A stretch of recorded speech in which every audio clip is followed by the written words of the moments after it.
Caraboonie. Everybody means well friends. She's watching your get inside. Let me hold your hand.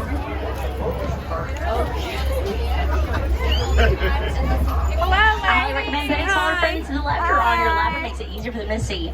There will be no standing children lifting up children or pass them back and forth. So make sure everybody's got a good spot. For my friends on the right, please watch your hands, arms, feet, and legs. The right she's closing.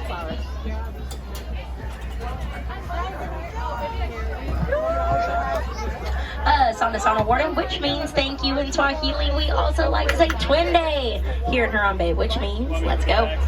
Please keep your hands, arms, feet, and legs aside at all times, so be sure to stay seated. Even when we start to see those pretty animals, stay in your seat. It is for your safety and so we can all have fun. I highly recommend taking photos while we're out on the reserve. Just make sure not to drop anything off the side of the truck in the process. And if you do drop something, let it go and let me know. And we'll try to get that taken care of. You may want to put your device into some kind of sports mode or live mode to get those photos in motion. We will be moving and so will the animals, and I don't want your pictures to be blurry. That would be weird. And I do ask when we're on the reserve to keep your voices down low and conversations to a minimum, just so we don't scare away the animals and you can get the best view possible of them. Are you ready to have fun? Cool. All right, we're starting off here in the little Turry Forest. The animals that live in the forest rely on their ability to blend in with their surroundings, keep them safe from any dangers that may be lurking around. If you look on the hill over to your left, there are some bongos. They are a copper-colored antelope. Both male and female bongos have those horns that lean back, so they can push their way through the underbrush of the forest easier without getting tangled up. Over to the right is an okapi. Now the okapi looks very similar to a zebra on its back end, but it's actually the closest relative to the giraffe. They were not spotted or documented by Western civilization until 1901. Up until then, they were just thought to be a legend told by the essential native Africans. We're really not sure how many okapi live in the wild because they're so good at hiding, mostly because those black and white stripes on their legs and rear end that help them blend in with the sunlight as it streams through the trees. All right, keep a close look across the watering hole. To your left. What's gonna be here? Way back there is a black rhino. Black rhinos have what's called a prehensile pointed upper lip. Way back there, a little bit closer to this one over here. Prehensile is a word I'm going to use a lot today, so go ahead and memorize it. It means that something on the animal can be used like an extra hand to grab things with. So the black rhino, that means he will use his pointed upper lip to grab all sorts of vegetation to eat, like branches and leaves. They are on the smaller side for rhinos, only getting to be about 3,000 pounds, but they can charge at 35 miles an hour, which is way faster than me. Up on the hill to the right is a greater kudu. What's really cool about greater kudu is they are an antelope that can jump really high and bark like a dog. What's the color? That black and white bird that you see there, that is a saddle-billed stork. They do not vocalize to communicate. Instead, they rattle their bills like shaking maracas at each other. And they have very long legs, which allow them to wade in a shallow water where they can find all sorts of small aquatic creatures to eat. Okay, we're going to head on over towards the Safi River now, see who we can find over there. Is this anybody's first safari? Okay, thank you. Welcome aboard! Glad to see we got some new friends with us today. My name is Juliana. I am honored to be your safari guide. We're going to have a really good time. Now, if you want to get an idea of what we might see out there today, you can use that animal spotting guide above your head. But if you want to keep it a surprise, don't look at the spotting guide. Okay, thank you. Okay, so here's the river with a whole bunch of black vultures hanging around. Black vultures are very good friends to hippos. They will eat the dead skin off a hippo like a spa treatment. And if that's not a good friend, I don't know what is. Speaking of hippos, over to the right, we've got one hippo at least. If you're unable to see the hippo to the right, just stay in your seat. We'll try to find some more that may be over to the left. They really like to hang out in this area. Hippos spend most of the daytime in the water. They will get out at night to graze, where they will eat about 80 pounds of vegetation, as they will along the bank about 6 miles a night. And just as I thought, over to the left we have a few more hippos, a whole bloat of hippos, if you will. A group of hippos is called a bloat, but an easy way to remember that is it rhymes with float, and hippos are not very good at floating. Instead, they sink down to the bottom of whatever waterway they're in and walk along the bottom. Right now, those ladies are hanging out in a shallow portion of the river. That's why they're up closer to the surface. As they come up for air, their eyes, ears, and nostrils are all above the surface of the water, but they can still hear underwater as they do that by picking up vibrations in their jawbone. When a baby hippo is born, they are anywhere between 60 to 110 pounds, but they can get anywhere from 2,500 to 5,500 pounds when fully grown. So they grow a lot, and they can open their mouth about 4 foot wide. Just around the river bend, we've got some Nile crocodiles. They are, on average, the largest crocodile species in Africa, getting to be about 11.5 foot long. Though they are holding very still right now, when it comes time for them to strike their prey, make sure to stay seated and defend themselves. They are incredibly fast and strong. But even though they're a very powerful predator, they still make really good moms. When it comes time for a mama crocodile's eggs to hatch, she will pick up the eggs, roll them around in her mouth, and it breaks up the shell, making an easier transition into the world for her babies. People often wonder the difference between alligators and crocodiles. It can be seen in the shape of their snout. Alligators have a U-shaped snout, whereas crocodiles have a V-shaped snout. It also depends on where they're located. Coming up on your right is a Baobab tree, also known as an upside-down tree, because its branches look like a root structure, almost as if it's been picked up, flipped over, and put upside down in the ground again. It's also been called the Tree of Life, which I'm sure you've heard of somewhere before. The reason it's called that is it has a hollow tank in its trunk where it can save water. So whenever there's a drought on the savannah, animals can go up to the baobab tree, punch a hole in the side of it, and drink out of it like a water cooler, therefore giving them life, living up to its name, the Tree of Life. We are reaching the savannah where we are bound to see a lot of really cool animals, probably all together at one time. Don't worry, I will talk about every single animal species out here. You may have noticed by now, I love to talk, but I might wait till we're as close to the animal as I can get us before I mention it. That way you can see any physical characteristics on the animal I'm going to take the time to describe. Whereas the animals that live in the forest rely on their ability to blend in with their surroundings to keep them safe, the animals on the savannah rely on their speed and agility, and some of them can even kick pretty hard to protect themselves. Over in that clearing way over there to the right are some wildebeest. We'll try to find some later that are easier to see. Wildebeest will migrate across Africa in a herd with 1.5 million of them all together at one time. Since there's so many moving at once, you can apparently see them from outer space.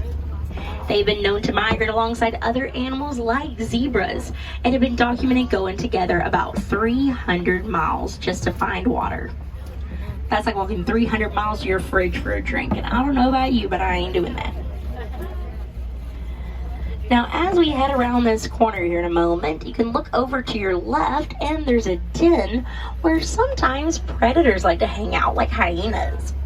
My favorite thing about hyenas is when they are born, their eyes are wide open and they got a mouthful of teeth already, so they just come out smiling at everybody. Okay, so here's where you're gonna go ahead and take a look over that hedge. Oh, and we got some painted dogs hanging out. They are not related to hyenas in any way. They're closer to coyotes.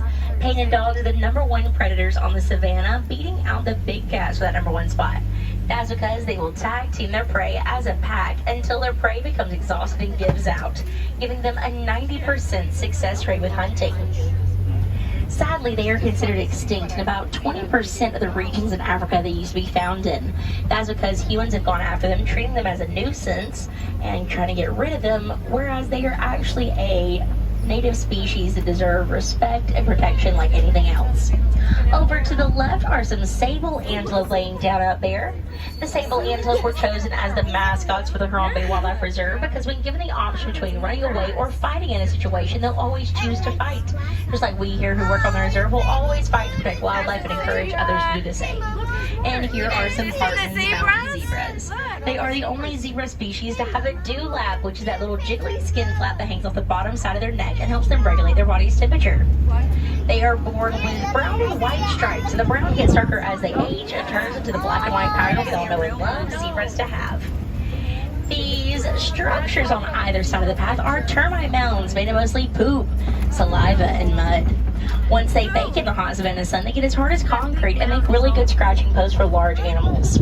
Once the larger animals, like the elephants, use them to get all their itchy spots taken care of, it makes the termite mound shorter. So then they make really good lookout posts for small animals like springboks that need extra height to scale the tall grass. Okay, as we come around this corner, we've got a giraffe. Giraffes are the tallest land animals in the world, getting 16 to 20 foot tall when fully grown. They have a 6 foot long neck, so it takes incredibly high blood pressure to push blood all the way up to their noggin. So to accommodate high blood pressure, they need a really big heart. So a giraffe's heart is the size of a basketball. Giraffes have a prehensile tongue, very much like the upper lip of a black rhino.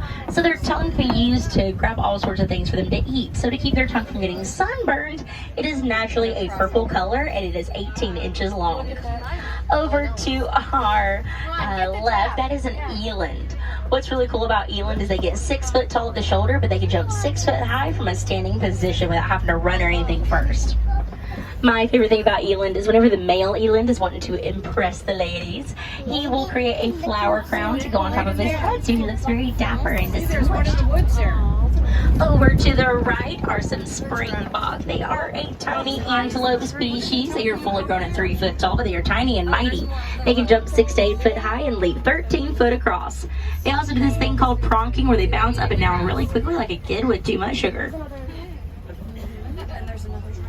And we've got some Ankole cattle over here, also known as Watusi, named that by a tribe in the region they are found in. Within that region, they are used as a sign of wealth. Instead of people having money in the bank, they've got Watusi cattle in the field. Their horns get 3 to 4 foot long and have a honeycomb-like structure inside that allows blood to flow through, helping them regulate their body's temperature. And they were actually worshipped in ancient Egypt and can be found in hieroglyphics dating back 6,000 years. Now, even though a giraffe's neck is 6 foot Wildebeest. long, they have the same number of vertebrae in their neck that we humans do. 7 to be exact. Theirs are just much larger than ours. Okay, we've seen a lot of animals so far. Y'all having fun back there? Good, glad to hear it. Me too. But we still got plenty more to see, so we're going to head over down this little trail. See who else we can find. If I was an animal on the reserve, this is where I would hang out. Lots of shade, lots of water. And it looks like some elephants have the same idea as me. African elephants are the largest land animals in the world. Full-grown females can get to be 7,000 pounds and full-grown males can get to be 14,000 pounds. They are huge. And they have incredibly sensitive skin. So they will sling dirt onto their back in what's called a dust bath. And the dirt works as a sun-block and insect repellent for their super sensitive skin. Oh, there he is, back there. Behind the tree. To keep from getting overheated, elephants will flap their ears and it pushes a gust of wind over the arteries on the back of their ears and it can cool them down by 15 degrees when needed. Let's see if we can get a good view of them over here to the right. Here's a little closer review. We were having a big problem with elephants getting onto farmers' crops and trampling their food and eating their food. And the farmers really didn't like that because that's their livelihood. It's how they take care of their families. So they were trying to get rid of some of those elephants. We couldn't let that happen. So here at the Harambe Wildlife Reserve, along with the Disney Conservation Fund and the Save the Elephants program, working together using our elephants here, we learned that because of their super duper sensitive skin, African elephants don't like bees. So we shared that information with the farmers who were then able to put beehives on their fences. So whenever the elephants got too close to their crops, the bees would come out and sting them. And once an elephant is stung by a bee one time, they tend to avoid that area the rest of their life. They have a fantastic memory. And one little bee stings a lot better than the elephant losing their life entirely. So it saved the elephant population. It saved the farmers' crops. And it gave the farmers a new source of income through the honey. And all it took was us paying attention to these gorgeous animals and learning everything we can about them. And then applying it to how we can protect them. When it comes to how long animal babies stay with their parents after birth, elephants come second to humans. A little girl elephant will stay with her mom her entire life and will actually raise her own babies one day in the same herd her mom is in. But little boys, once they reach that special time in everyone's life, around 13 to 15 years old, they will break off into solitude on their own or join a bachelor herd where they hang out with just the boys for the rest of their days. Now, in a herd of females, which is called a memory, there can be anywhere from 2 to 40 full-grown adult ladies along with their babies.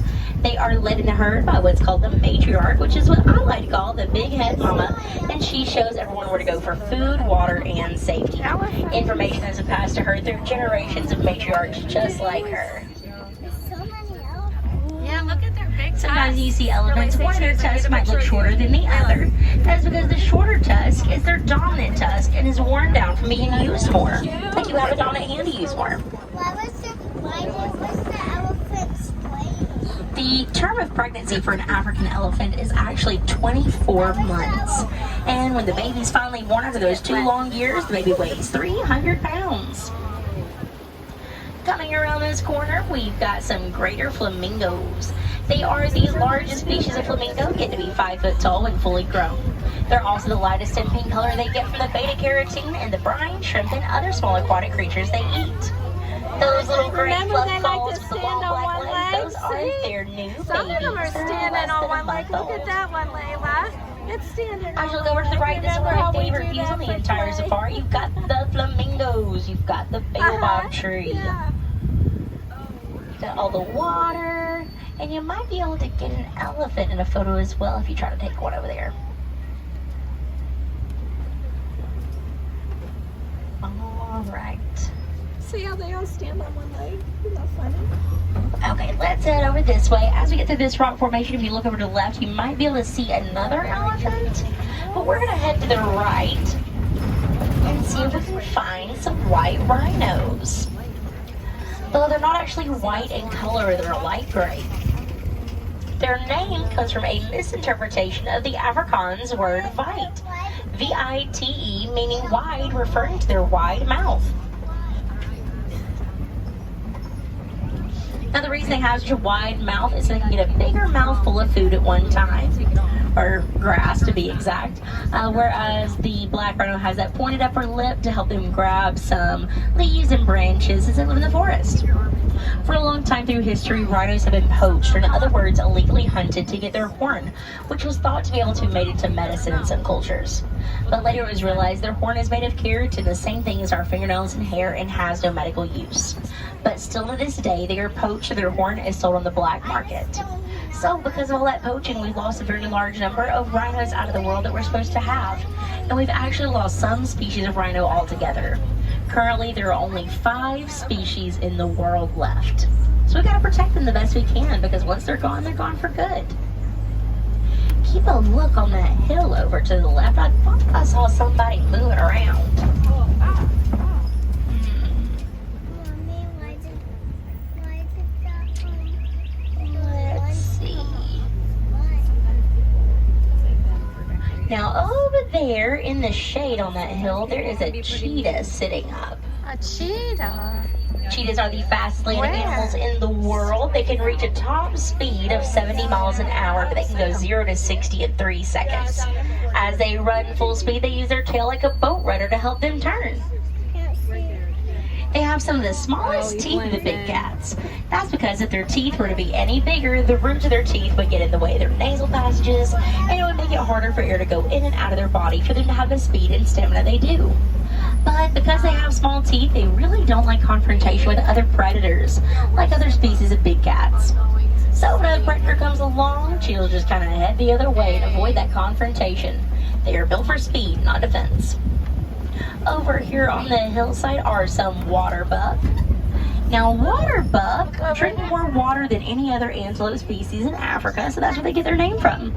And next to the road on the right is a bontebong. That is a very special little animal to get to see. About 150 years ago, there was only 17 of those left in the whole wide world. But because somebody took the time and they cared to protect them so they could safely populate, that's exactly what they were able to do. In the course of 150 years, they went from 17 to about 3,000. They're not there. I don't see the lions. And we've got those white rhinos way over there. We'll try to get a little bit closer. Whoa. Did you count the white rhinos now? Now, that conservation win of getting from 17 to 3,000 with the bontebong is the kind of win that we need for a lot of animals, such as the African lion, actually. Since the early 90s, we have lost half of our lion population in the wild. And it's crazy you don't hear about that more. There you go, Pumbaa! These are warthogs, and Pumbaa actually means foolish in Swahili. Do with that information what you will moving forward. I'm not responsible for what you call people. Warthogs are Africa's largest burrowing mammal. They dig out those holes there using their front feet and their tusk, and then back up into the burrow and see their tusk on the front as defense. Look at that big Here's a bird. better look at those white rhinos with I a don't know little what it is. baby with them. Oh, there's the rhinos. And some ostrich eggs. And I see an ostrich walking around up ahead. One ostrich egg is equivalent to 24 chicken eggs. And the shell is strong enough to withstand the weight of a full-grown human man on top, and it won't crack. Ostriches are the largest birds in the world, and they are flightless, so they use their wings to help them turn when running. Since we have lost such a large number of rhinos out of the world because of poaching here at Disney's Animal Kingdom, we have a species survival program for white rhinos, and we have had 13 baby rhinos in the last 24 years. Look at that ostrich. 2 of those babies have grown up and been released into the wild of Africa, where they are now having babies of their own, contributing even further to the population's growth. I think Which is so that cool. was the It's ostrich. projects like that that really make a difference for wildlife whose numbers are declining. If you want to be a part of projects like that, and the Elephants and the Bees project, and helping save the African lion, and all other kinds of things that we do with the Disney Conservation Fund, you can contribute at any Animal Kingdom merchandise location.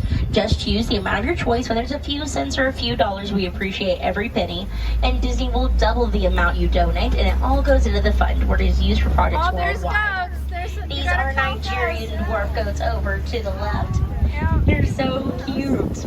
Domesticated animals like Nigerian dwarf goats are very important in the protection of wildlife because there are things that we need as humans to survive that we can rely on domesticated animals for instead of relying on wildlife. A lot of the animals that we have here on the reserve are nearly threatened or even endangered in the wild. For animals like elephants and rhinos, we humans are the #1 threat they face. They have no natural predators. Since we're their #1 threat, I believe it is also our #1 responsibility to them to make sure that they're protected and taken care of, so they can be around for generations to come to enjoy just as much as we did here today. If you would like to help out in protecting our beautiful planet for the animals and for us, you can. It doesn't matter how young or old you are, there's always something you can do to make a difference in the world. One good way to start is through recycling, which is something you can get in the habit of while you're here on Disney property. All across Disney parks and resorts, we have recycle bins everywhere you go. They kind of look like trash cans, but they have a funny looking lid and a triangle on the side of them. To figure out if something can go into the recycle bin instead of the trash is super easy. Just look for that same triangle symbol really tiny on the bottom of the side of the item you want to throw in there. If it has that symbol, it's good to go into the recycle bin. It's little projects like that that really make a difference. Whenever it comes to conservation, it's just small choices in your everyday life. It doesn't have to be these grand gestures, even though those are important too. Go ahead and get all your belongings together, friends. Phone, wallet, keys, magic band, room card, your parents, your kids, your trash. Anything you brought on board, take it back with you. Right. I got enough stuff to Was be up and that a around fun, here. Layla? Did you have a fun safari? Yeah. And make sure to stay completely seated until the door next to you is completely open. Here at Kilimanjaro Safari, we don't like to say goodbye. It is far too final and far too sad. So instead we say Kwaherini, which to us means to go well. My name is Juliana. Kwaherini, friends. Go well, go wild. Make a choice for yourself and the wildlife all around you. And stay curious about our beautiful planet. If you have any questions about the animals, come see me in the front row. I love those questions. And for any Wilderness Explorers aboard, you've been on Simba 1. For my friends on the right, please watch your hands, arms, feet, and legs. The door next to you is opening. Kwaherini, have a great rest of your day here at Disney's Animal Kingdom. for Mama.